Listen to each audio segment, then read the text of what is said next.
Are we live? Are we here? Did I do it? No? Maybe.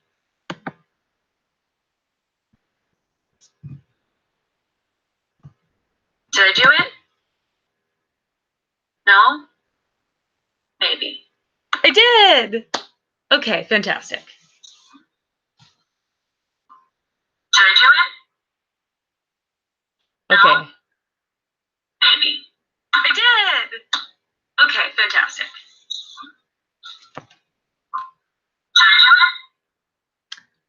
Yeah, I'm gonna have to mute myself. Okay. I did! Forgive me. I don't know what I'm doing, but we're gonna make it work.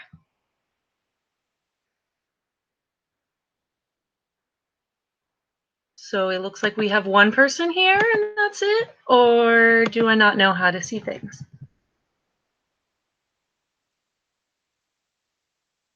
You may be about to get a very private reading.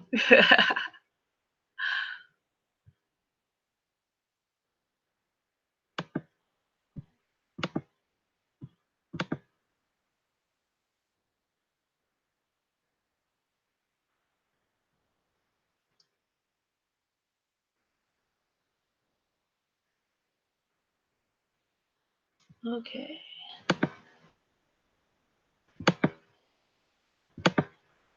Looks like it's just me and you. All right.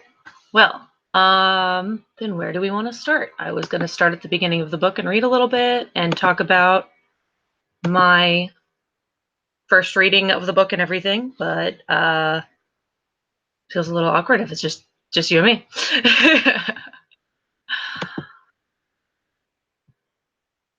This is also a very strange experience for me to do this by myself. I have never done this before. I hope I don't ruin everything. Okay, so in the things that we posted about the week 1 reading questions and whatnot, very first thing that's on here is actually something I did want to talk about.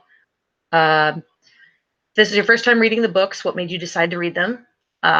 Is this a read? And when did you read the books for the first time? And how have you and your perceptions changed? Well, my first experience reading Harry Potter was, I was 9 years old.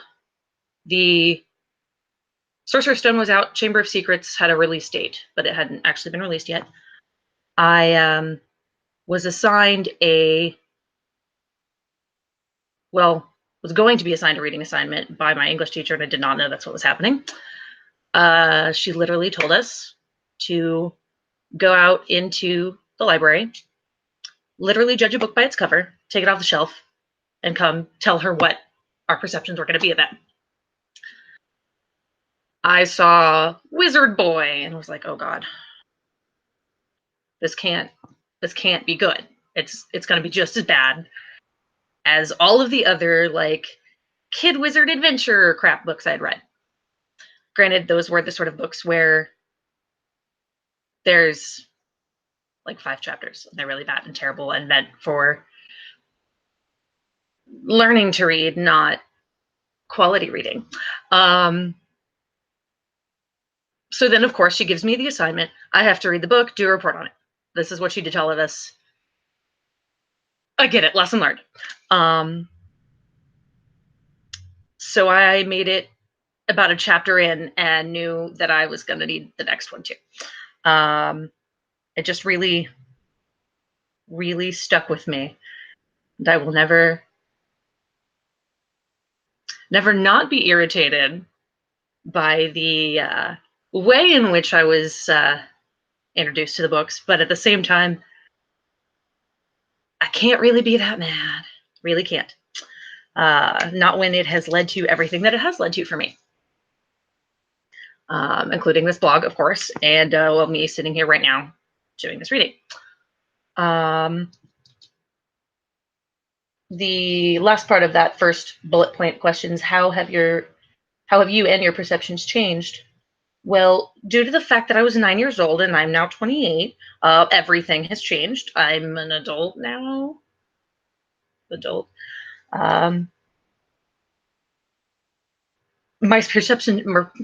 My my perceptions have changed due to the fact that I grew up.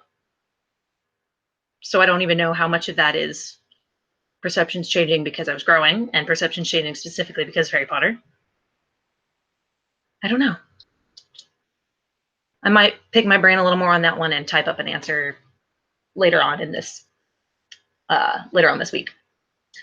A lot of these are a little more involved, and I will probably cover them in text posts throughout the week. Just double checking the list here. Yeah. So I decided for this reading, not just tonight, but for the reading of Sorcerer's Stone, to use my illustrated copy. Can we see this here? Let me pull this thing back up so I can see what you can see ahead of time. Okay, yes. Illustrated version. Amy actually gave this to me for Christmas 2016. I still don't have Chamber of Secrets or Prisoner of Azkaban, and I super want them. But half of the reason this is the version I'm reading is because I know where this is right now. I have recently moved, / I'm still in the process of moving, and things are in boxes all over the place. But I also figured, since I was going to be reading and doing this video, it would be nice to have a pretty copy to show the world, instead of my old beat up copy that I have had since, well, not since I was 9, because that was the library copy, but not long after that a copy was bought. Though for later books I will probably use my original series, which have fun little signatures from people who gifted them to me and pizza roll stains from late night readings. So I guess I will kind of start at the beginning. Yeah. So, Harry Potter and the Sorcerer's Stone, as we all know, nice and shiny. Chapter 1, The Boy Who Lived. Mr. and Mrs. Dursley of number 4 Privet Drive were proud to say that they were perfectly normal, thank you very much. They were the last people you'd expect to be involved in anything strange or mysterious, because they just didn't hold with such nonsense. Mr. Dursley was the director of a firm called Grunnings, which made drills. He was a big, beefy man with hardly any neck, although he did have a very large mustache. Mrs. Dursley was thin and blonde and had nearly twice the usual amount of neck, which came in very useful as she spent so much of her time craning over garden fences spying on the neighbors. The Dursleys had a small son called Dudley, and in their opinion, there was no finer boy anywhere. The Dursleys had everything they wanted, but they also had a secret. Their greatest fear was that somebody would discover it. They didn't think they could bear it if anyone found out about the Potters. Mrs. Potter was Mrs. Dursley's sister, but they hadn't met for several years. In fact, Mrs. Dursley pretended she didn't have a sister because her sister and her good-for-nothing husband were as un-Dursleyish as it was possible to be.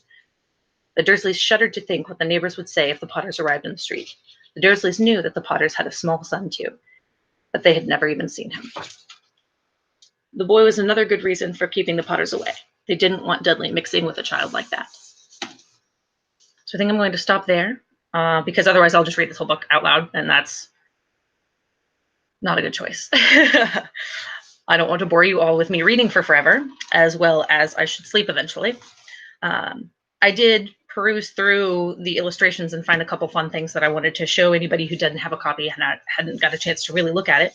So you know, the Halloween Troll in the Dungeon situation, there's a nice little spread about trolls that Newt Scamander's Guide to Trolls. I thought that was a fun little tidbit there that has details about forest troll and the mountain troll, but you know, a simple amount of details, but some fun little art, including a tiny troll brain. I like the tiny troll brain. Look at how tiny. And oh, I skipped one of my little tabs here. Speaking of tiny things, Hagrid's umbrella is the tiniest umbrella. Do we see this? This is not the size of an umbrella for a giant. That's like a kid's umbrella given to a giant, not a regular umbrella. It was just too adorable. It's so tiny and so pink, and just delightful. 2 more things, I think. Yes, there's another book excerpt looking thing from the dragon breeding for pleasure and profit that Hagrid has. You can see the Norwegian Ridgeback egg, as well as some very odd eggs here for other kinds of dragons, which is super fun to find in this book.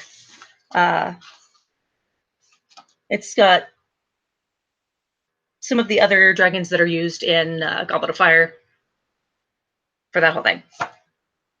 So I thought that was cool. And where'd it go? There's one more thing I wanted to look at.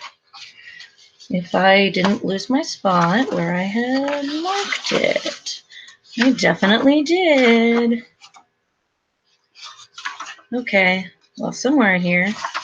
Yes, there it is. There's a giant spread of Norbert. Look at that.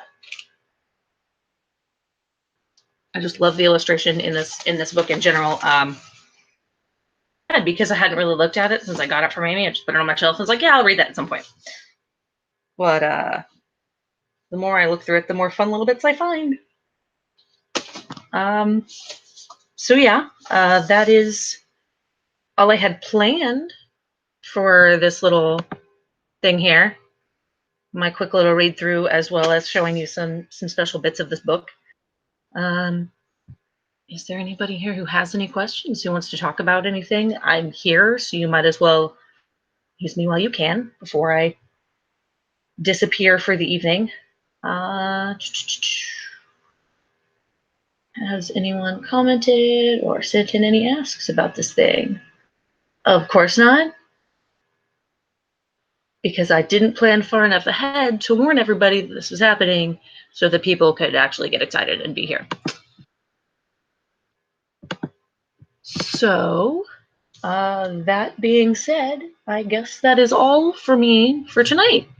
I believe we are planning on doing more little videos / live streams about this read along as we progress through the series. I know Amy posted the schedule as well as the questions that I referred to earlier.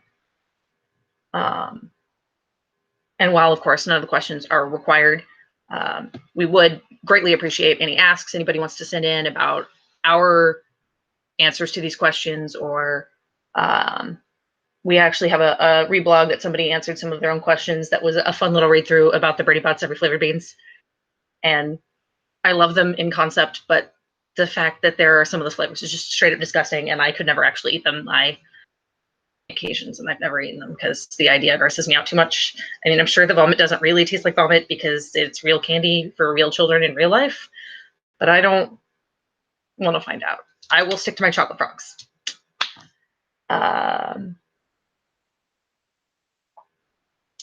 What else? So well, my phone is, oh, it's just Amy asking if I got the live stream to work. I really hope I did. Otherwise, I'm talking to myself right now.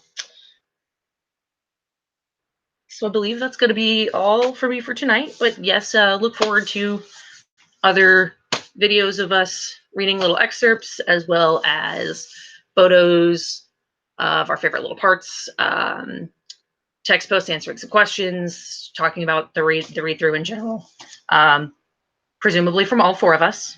Everyone is involved in this. I just don't know who is going to be free when, because I'm sure there will be times when I'm a little more busy and I can't post as much. And